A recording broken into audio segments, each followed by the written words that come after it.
So AEW Blood and Guts went down this past Wednesday on TBS, and it was a very interesting show, man. Very interesting. A lot of stuff on the show. So if you watched it, maybe you're not an AEW fan, all right? And if you are, you can kind of see what I'm talking about, right? But if you're not an AEW fan or haven't keeping up with the show, so MJF is now your new international champion.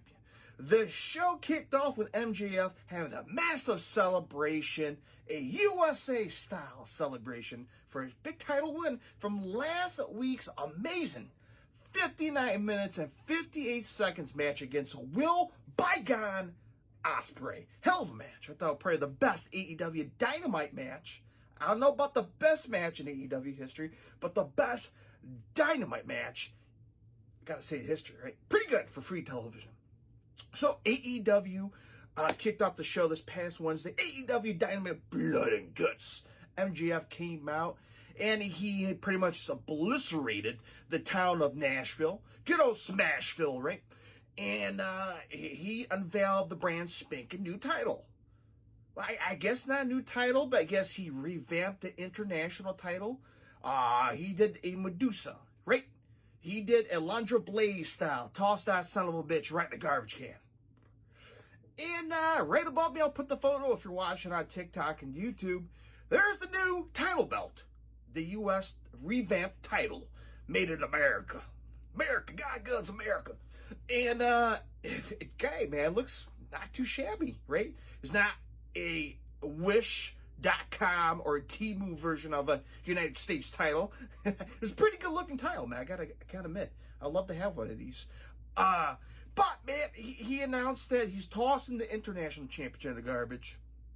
And big celebration. USA celebration for the US title.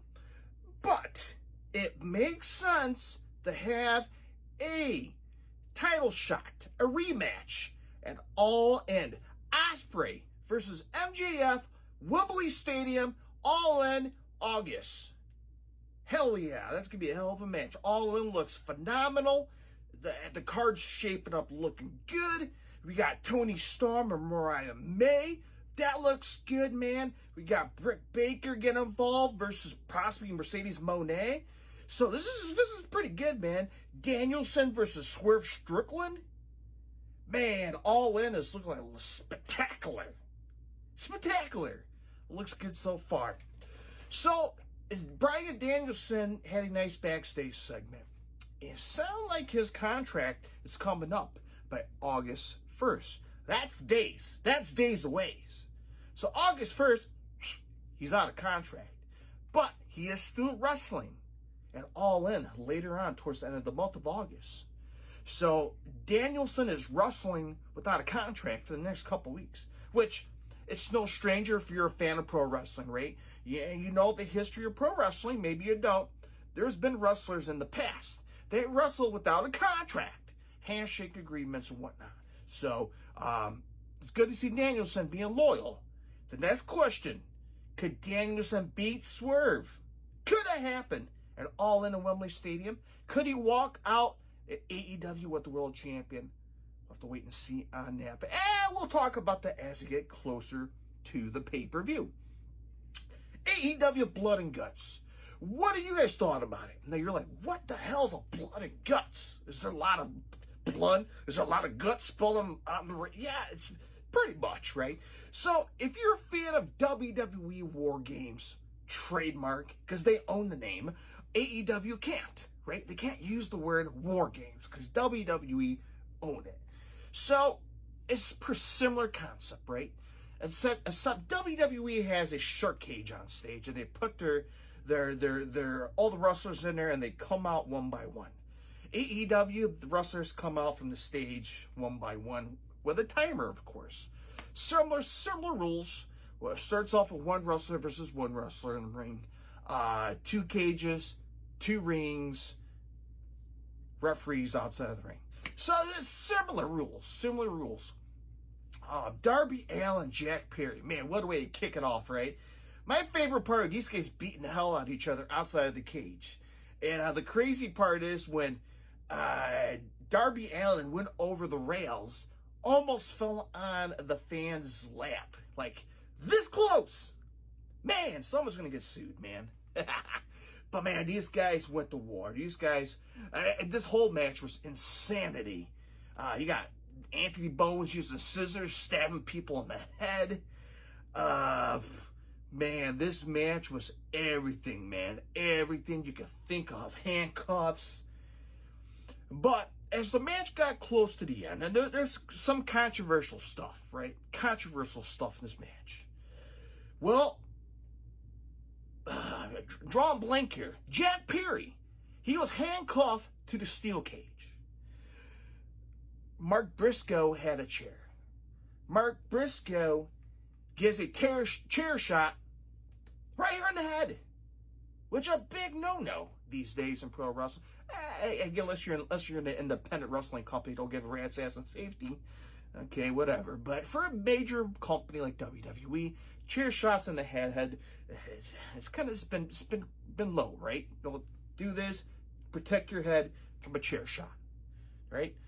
And Jack Perry took this son of a bitch square between the eyes for Mark Briscoe. And everyone's saying on dirt sheets like Dave Meltzer, blah, blah, blah, that they're more like a gimmick chairs. They're shaved. I'm not sure if they got Barbara Cell and they got a razor shaving that son of a bitch down. I don't know. But what we know is it's a gimmick chair. I don't know. I don't work for the company. I'm just a fan like you sitting on my couch watching the television with a cold beverage in hand. So, according to them, it's a gimmick chair. They're not going to explain to everybody what kind of chair is it. To me, as a television viewer at home, taking a chair shot, yeah, what kind of, rattle some things up here in the old cranium, right? We've seen history in the past of wrestlers gone because of getting whacked in the head numerous times. So a lot of people are a little, bent out of shape of getting this old noggin getting knocked out from good old Jack Perry. But it's not a surprise for all the shit he done in the past. So Jack Perry not only get whacked in the head by a chair, Darby Allin decided that, you know what, I'm going to set this son of a bitch on fire. I know, right? It's crazy. Darby Allin grabs a gallon of gasoline like you put in your car, dump it on Jack Perry. All right, man, I'm going to burn your ass. I got a lighter right here. But, Young Bucks, if you don't give me a rematch with this guy for the TNT title at Wembley Stadium at All In, I'll light this son of a bitch on fire. Yet better, I'll light the son of a bitch on fire if you quit this match. Throw the white towel in and allow Team AEW to win. And the Young Bucks say, you know what? Fine. You got both. You got the title shot at Wembley Stadium, and we will quit this match. Don't light them on fire. So that's how that show ended. Very interesting. Very interesting way how to do it. That's a good way to play mind games against your opponent. Hey, I'm going to light your member on fire live in a hot crowd in Nashville, on live national television. But in order for me not to do that, you must surrender this match and give me a title shot. You're the EVPs, do it, I'll light them on fire. So good way to end the show. But man, violent, brutal for television, blood and guts. Yeah, it was very, very interesting. What do you guys think about blood and guts? Drop it on the comment section of YouTube, also on TikTok. Let me know what you guys think. And are you looking forward to AEW All In? Are you? Let me know what you guys think right here, right now.